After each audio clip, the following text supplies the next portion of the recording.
صل على سيدنا محمد وعلى محمد. اللهم صل على سيدنا محمد.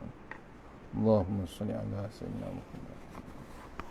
InsyaAllah. Assalamualaikum warahmatullahi wabarakatuh. Alhamdulillah rabbil alamin. Wassalatu wassalamu ala asyrafil anbiya'i wa ala alihi washabihi ajma'in. A'udzu billahi minan nar min syarril kuffar min ghadabil jabbar wal izzati wa rasulih. Allahumma ghanina bihalan haram wa siwa bismika Allahumma ya daim ya qayyu ya fardu ya witr ya ahad ya samad. Allahumma shalli ala Muhammad wa ala ali Muhammad. Bismillahirrahmanirrahim. Bismillahi ma sya'allah la yasuquhu ya Allah. Bismillahi ma sya'allah la yasifu ya Allah. Bismillahi ma sya'allah man kana min ni'matin fa min Allah. Bismillahi ma sya'allah la ya'ti bil hasanati illa Allah. Bismillahi ma sya'allah la hawla wa la quwwata illa billahil aliyyil azim. Allahumma nas'aluka bi barakati syarifah an tuhima dunya. Bismillahirrahmanirrahim. Rabbi israh li sadri wa yassir li amri wa tammi lisani yafqahu qawli. Fa ya ibadallah ittaqullah usikum wa iyaya bittaqullah. Faqad fazal muttaqun. Allahumma ta'alaina hikmataka wansur alaina min hazaimatika ya arhamar rahimin. Amin ya rabbal alamin. Alhamdulillah, jumpa kita untuk pengisian subuh pagi ini. Mudah-mudahan pengisian yang sebentar ini dapat kita bawa menghadap Allah Ta'ala yang Maha Masya, insyaAllah. Pagi ini untuk kuliah subuh online ditujukan pada surah SS18 ya, surah Al-Hikmah, surah SS18 Subang Jaya, insyaAllah. Mohon share pagi ini. Sampai kita sama-sama kita baca Al-Fatihah. Bismillahirrahmanirrahim. Iya kan menjaga sesuatu.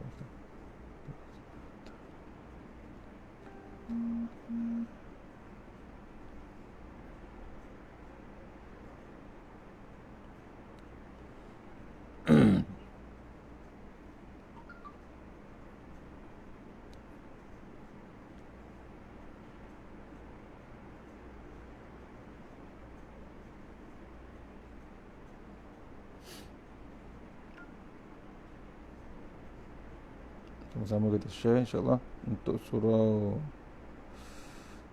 Al-Hikmah, insyaAllah. Mohon share sahabat.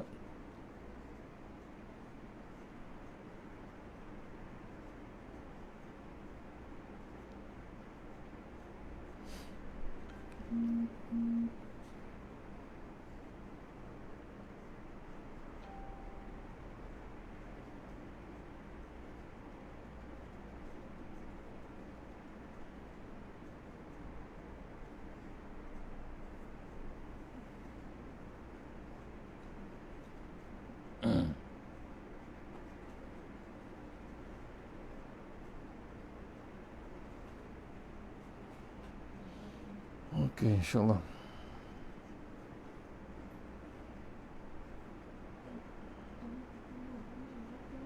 InsyaAllah untuk surah Al-Hikmah, Al-Hikmah ya, insyaAllah. Hari ini kitab Tamyiz Ghafilin, tajuk Taubat, insyaAllah. Muka surat 97, bab 9, bab menceritakan bab Taubat, insyaAllah. A'udzubillahi minasyaitonirrajim. Bismillahirrahmanirrahim. Abu Laits As-Samarkandi meriwayatkan dengan sanadnya dari Abdullah bin Ubaid bin Ubair berkata, Adam alaihissalam berkata, Ya Rabbi, Engkau telah menangkan iblis atasku sehingga saya tidak dapat mengelakkan diri daripadanya kecuali dengan pertolonganmu. Firman Allah Subhanahu wa taala, tiada lahir seorang anak turunmu ya, anak turunmu melainkan telah saya datangkan kepadanya yang menjaganya dari tipu daya iblis dan jin-jin yang jahat. Adam berkata, tambahkan bagiku. Jawab Allah, saya beri pahala setiap hasanat 10 lipat ganda. Ada harapan ditambah. Sedang kejahatan 1 lawan 1 dan ada harapan untuk dihapuskan. Adam berkata, tambahkan bagiku. Firman Allah, taubat tetap diterima selama roh di kandung badan. Adam berkata, tambahkan bagiku firman Allah Subhanahu wa ta'ala yang bermaksud, katakanlah hai hambaku yang telah membazirkan dari menggunakan masa hidup untuk amal yang tidak berguna. Kamu jangan putus harapan dari rahmat Allah. Sungguh Allah dapat mengampunkan semua dosa. Sungguh Allah Maha Pengampun lagi penyayang. Ni tu Adam kita mohon ampun, mohon pertolongan kepada Allah Taala. Pasal dia keluar daripada syurga, mengelak untuk mendapatkan pertolongan pada Allah SWT. Allah berfirman, tiada lahir seorang anak turunanmu, melainkan telah saya datangkan kepadanya menjaga dari tipu daya iblis dan jin-jin yang jahat. Allah dah bagi tahu Adam dilindungi daripada syaitan dan jin-jin iblis. Tapi Adam mohon lagi pada Allah Ta'ala, diberi ceritakan Allah Ta'ala, diberinya pahala setiap hasanat 10 lipat kali ganda, dan berada harapan untuk ditambah. Tu Adam buat dapat 10 kali ganda, buat satu hasanat 10 kali ganda ditambah pahala. Kemudian Allah, satu kejahatan lawannya satu, dan memang ada potensi untuk dihapuskan. Buat satu dosa, satu balasan dosa dia. Kemudian ada mohon lagi firman Allah Ta'ala lagi, taubat tetap diterima selama roh dikandung badan. Selagi roh ni ada di badan, taubat masih lagi diterima Allah Subhanahu Wa Ta'ala. Kemudian Allah berfirman lagi, Adam mohon pula, katakanlah hai hambaku, telah membazir dari menggunakan masa hidup untuk amal yang tidak berguna. Kamu tidak putus harapan, jangan putus harapan dari rahmat Allah Subhanahu Wa Ta'ala. Sesungguhnya Allah dapat mengampunkan semua dosa. Sungguh Allah Maha Pengampun lagi penyayang. Allah bagi peluang, bagi tahu pada tu Adam, sepenuh masa anak Adam ni, keturunan Adam ni membazirkan masa hidupnya dengan benda-benda yang tak berguna. Allah masih lagi menunggu, Allah masih lagi mengampunkan dosa dan maksiat yang berlaku pada keturunan Adam. Itu hebat macam mana pun Allah tetap Maha Pengampun lagi penyayang. Abu Laith meriwayatkan dengan sanadnya dari Ibn Abbas radhiyallahu anhu berkata, bahwasanya Wasy' yang membunuh Hamzah radhiyallahu an, bapa saudara Rasulullah SAW, menulis surat kepada Rasulullah SAW dari Mekah, sesungguhnya saya ingin masuk Islam tetapi terhalang oleh satu ayat. Bapa saudara Hamzah, bapa saudara Hamzah, bapa saudara Rasulullah, ceritakan sahabat yang belum masuk lagi Islam. Akhirnya dia membacakan ayat ni, belum lagi baca, belum masuk Islam lagi, dia membacakan ayat, a'udzubillahi minasyaitonirrajim, wallazina la yad'una ma'allahi ilaha akhara wa la yaqtuluna nafsallati harramallahu illa bil haqqi wa la yaznun wa man yaf'al zalika yalqa asama. Dia terhalang daripada nak masuk Islam dengan ayat ini, iaitu ayat Al-Furqan ayat 68. Dan mereka yang tidak mempersekutukan Allah dengan Tuhan yang lain, tidak membunuh jiwa yang telah diharamkan Allah kecuali dengan hak, dan tidak berzina, dan siapa yang berbuat itu maka ia menanggung dosa, dan tidak siapa melakukan yang demikian. Dan siapa yang melakukan yang demikian, akan mendapat balasan dosanya. Al-Furqan ayat 68. Sahabat tu membaca ayat ni, dia tak jadi nak masuk Islam. Siapa? Ni balasan orang yang mempersekutukan Allah, tidak membunuh jiwa yang telah diharamkan kecuali yang hak, dan tidak berzina. Siapa yang berbuat demikian itu menanggung dosa-dosa, dan siapa melakukan demikian akan mendapat balasan dosa. Bila tengok ayat pertama ni, dia tak berani. Al-Furqan ayat 68, dia tak berani masuk Islam, bimbang dia banyak dosa. Kemudian turun lagi ayat selanjutnya, illa man taba wa amana wa amila amala salihah fa ulaika yubaddilullahu sayyiatihim hasanat. Maka turun ayat tersebut, Sadaqallahu Azim, ayat Furqan ayat 70. Kecuali orang yang taubat dan beriman, beramal soleh, maka untuk mereka Allah akan menggantikan dosa-dosa mereka dengan hasanat. Al-Furqan ayat 70. Allah ampunkan, Allah terima orang yang taubat, beriman, kemudian beramal soleh, maka untuk mereka Allah menggantikan dosa-dosa dengan hasanat. Allah gantikan pahala. Itu siapa yang buat baik ataupun taubat dan beramal soleh. Maka Nabi SAW mengirim ayat ini kepada Wasy', lalu dijawab oleh Wasy' bahawa di dalam ayat ini ada syarat, iaitu beramal soleh. Sedangkan saya belum tahu apakah dapat melakukan amal soleh ataupun tidak. Bimbang lagi sahabat ini masuk Islam. Pasal apa? Dia bimbang tak boleh berbuat amal soleh.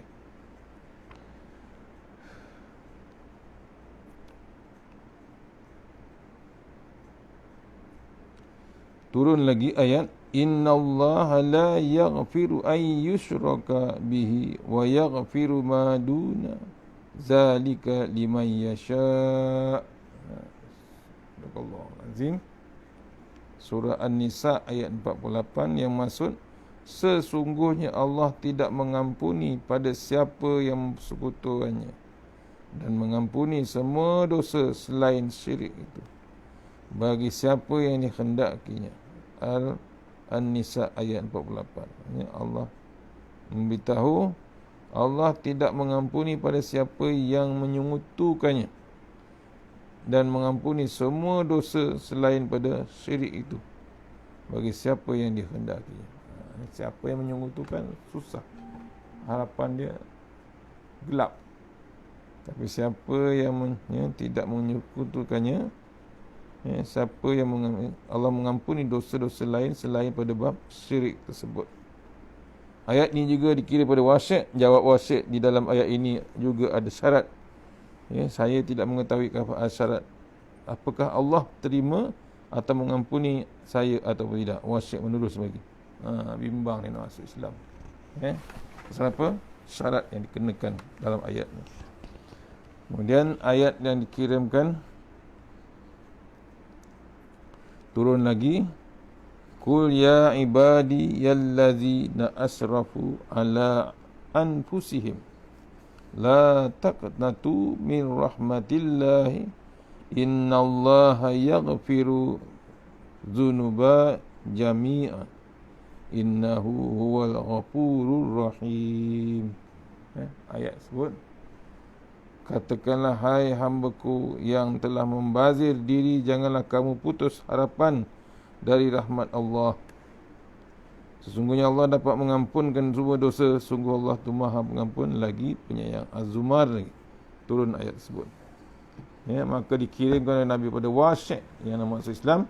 Kerana Wasy' berasa bahawa dalam ayat ini tidak ada syarat, maka ia pergi ke Madinah untuk masuk Islam. Akhirnya ayat yang ke 1, 2, 3, 4.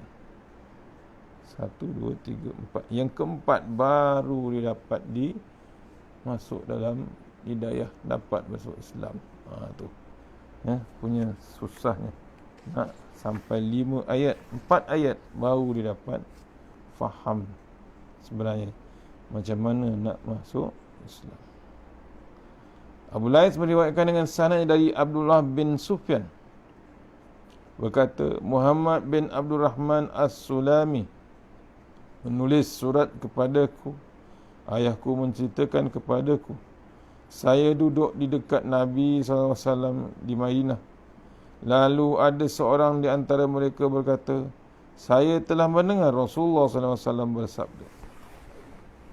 Yang maksud, siapa yang taubat sebelum mati kira-kira setengah hari, maka Allah memaafkan padanya. Lalu saya tanya, benarkah engkau mendengar Rasulullah SAW bersabda demikian? Jawabnya, ya.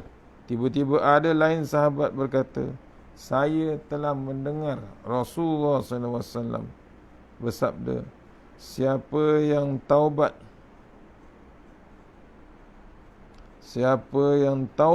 sebelum matinya sekiranya sesaat, maka Allah memaafkan baginya. Kemudian ada orang lain berkata, saya telah mendengar Rasulullah SAW bersabda, siapa yang taubat sebelum tercabutnya roh dari tenggorokan, maka Allah memaafkan baginya. Macam-macam khilaf, macam-macam situasi. Taubat kita tetap diterima. Itu. Ya.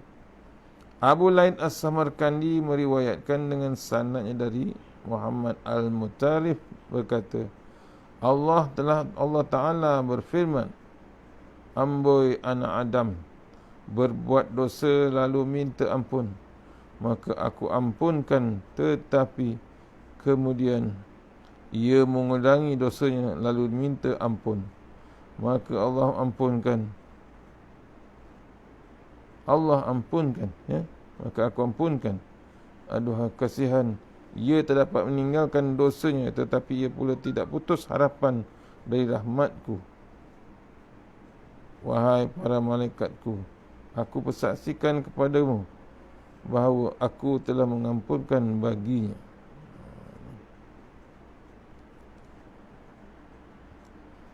Maksudnya setiap dosa manusia, satu maksiat yang buat, Allah memang sebenarnya menunggu taubat kita supaya kita mohon ampun daripada Allah Subhanahu Wa Taala.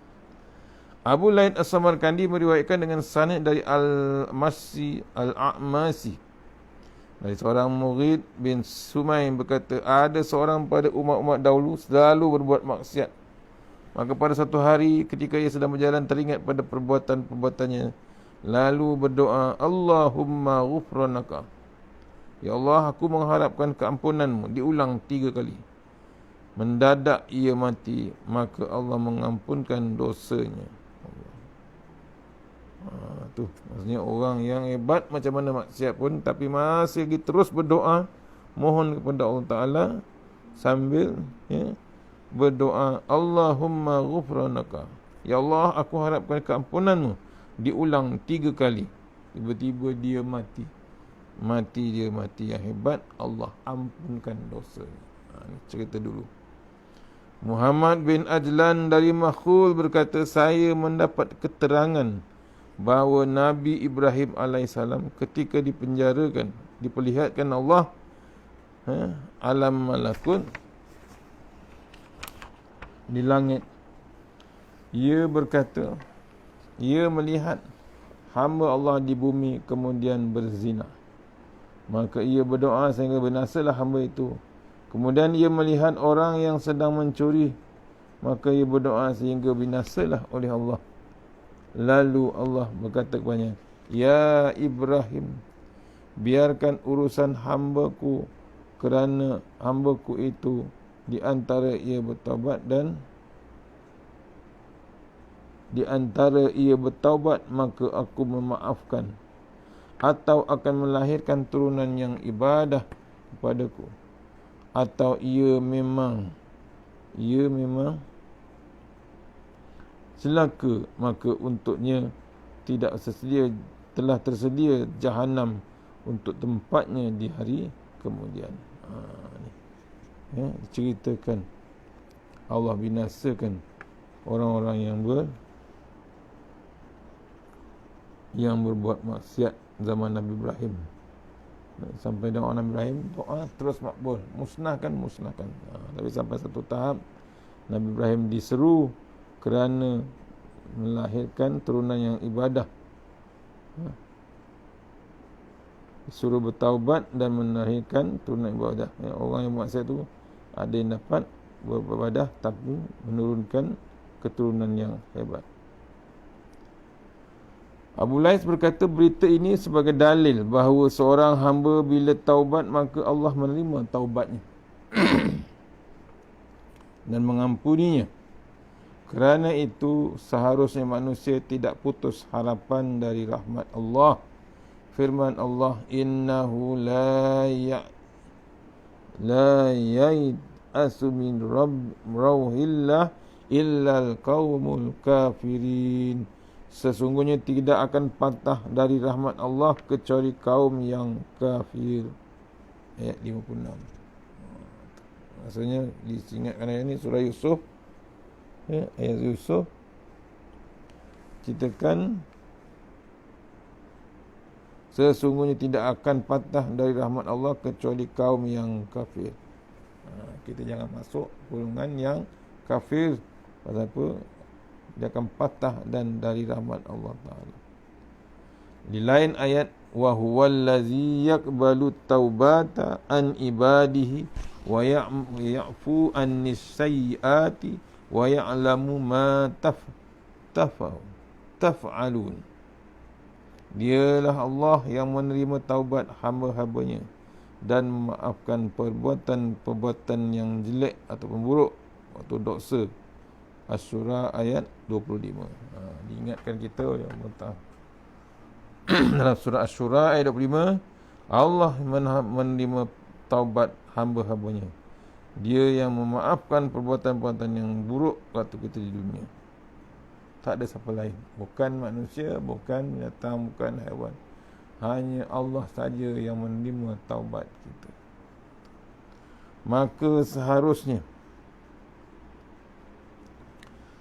bagi seorang yang sempurna akal bertaubat pada tiap waktu supaya tidak tergolong pada orang-orang yang marajalela dalam derhaka. Sebab seorang yang mahu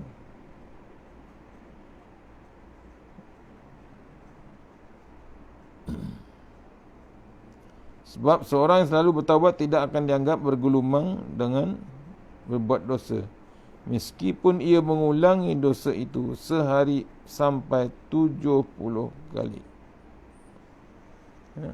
Walaupun 70 kali buat dosa, tapi Allah tetap terima taubatnya.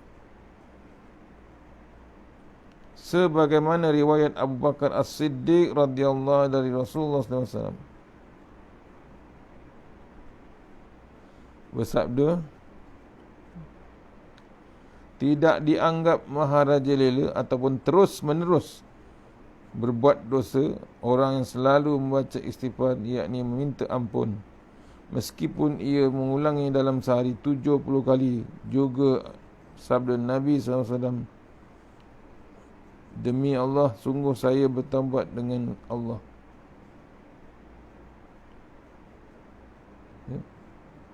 Tidak dianggap bermaharajalela terus menerus. Maksudnya maksiat itu tidak berterusan. Berbuat dosa orang yang selalu membaca astaghfirullahalazim, istighfar, meskipun ia mengulangi dalam sehari 70 kali. Juga sabda Nabi SAW, demi Allah, sesungguhnya saya bertaubat kepada Allah tiap hari 100 kali. Allah Akbar. Nabi bertaubat sebanyak 100 kali sehari. Nabi punya level.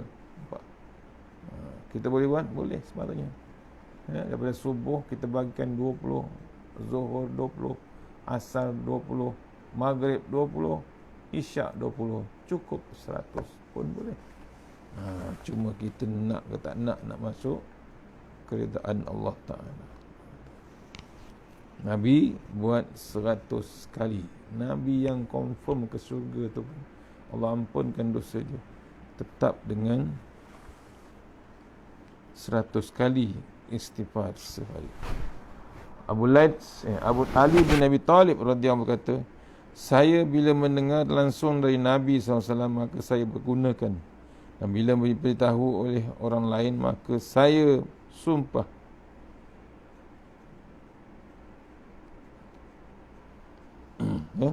Saya bila mendengar Rasulullah langsung daripada Nabi SAW maka saya pergunakan, dan bila diberitahu oleh orang lain maka saya sumpah.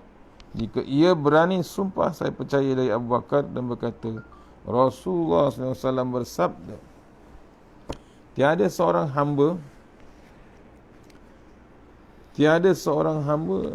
yang berdosa kemudian ia wuduk dengan sempurna, kemudian sembahyang 2 rakaat, membaca istighfar minta ampun kepada Allah, melainkan diampunkan oleh Allah baginya. Kemudian ia membaca ayat, dan siapa berbuat kejahatan atau inaya dan dirinya sendiri, kemudian membaca istighfar minta ampun, pasti akan mendapatkan Allah Subhanahu Wa Taala. Kerana membaca istighfar, tu Allah terus ampunkan dosa kita. Kita kalau terlampau marah, dia ajarkan kita, kalau terlampau marah sangat, dia ajarkan kita wuduk dengan sempurna, kemudian sembahyang sunat 2 rakaat, kemudian membaca istighfar mohon ampun kepada Allah Ta'ala. Memang Allah ampunkan dosanya, InsyaAllah. Sikit lagi. Dan mereka yang bila berbuat kekejian atau zalim terhadap dirinya sendiri, langsung ingat kepada Allah lalu minta ampun dari dosa mereka, mengerti benar-benar bahawa tiada yang mengampunkan dosa kecuali Allah SWT.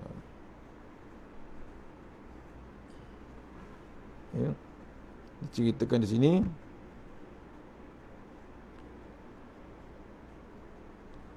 siapa yang membuat kekejian ataupun zalim terhadap dirinya sendiri, langsung tiba-tiba ingat dengan Allah Ta'ala, lalu minta ampun dari dosa mereka, mengerti benar-benar bahawa tiada yang mengampunkan dosa kecuali Allah, dan tidak bermahajala dosanya, tidak berterusan dosanya, sedang mereka mengetahui untuk mereka tersedia pengampunan Tuhan dan syurga yang mengalir dari bawahnya beberapa anak sungai, kekal mereka dalamnya sebaik-baiknya pahala yang untuk beramal. Sedap buat dosa, tiba-tiba teringat istighfar minta ampun kepada Allah, Allah terima, malah dihantar ke dalam syurga besok. Al-Imran ayat 135 136. Al-Hasan Al-Basri berkata, Nabi SAW bersabda, ketika Allah menurunkan iblis, ia berkata, demi kemuliaanmu saya tidak akan melepaskan anak Adam sehingga berpisah dengan rohnya. Maka dijawab oleh Allah,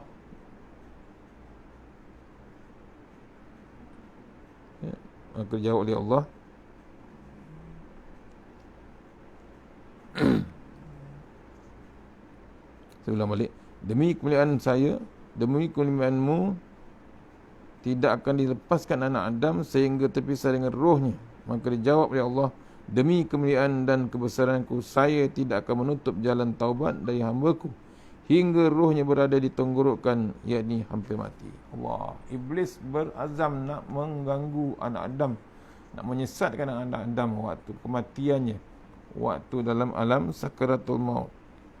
Apa yang Allah jawab?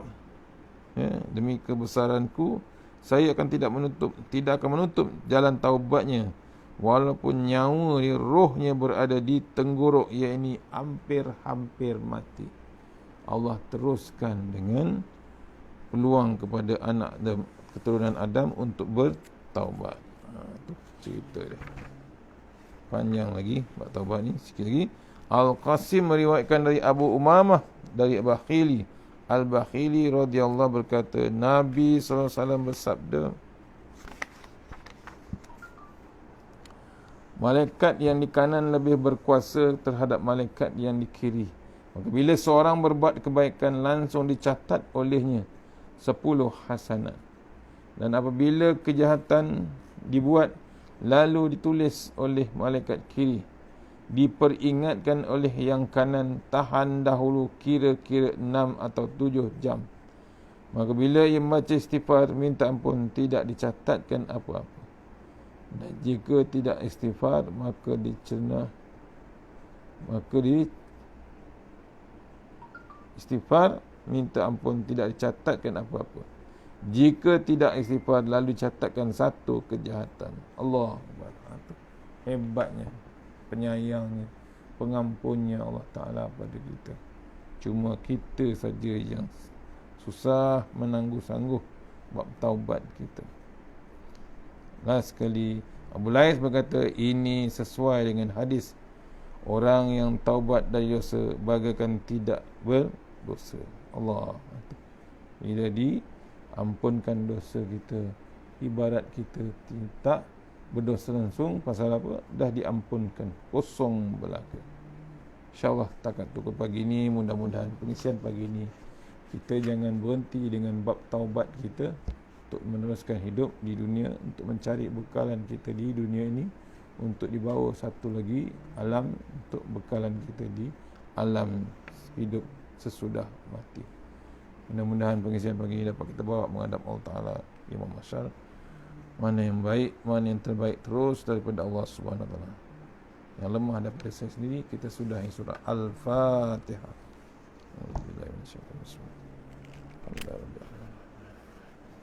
Iyyaka na'budu wa iyyaka nasta'in. Ihdinas siratal mustaqim. Ghairil maghdubi 'alaihim waladdallin.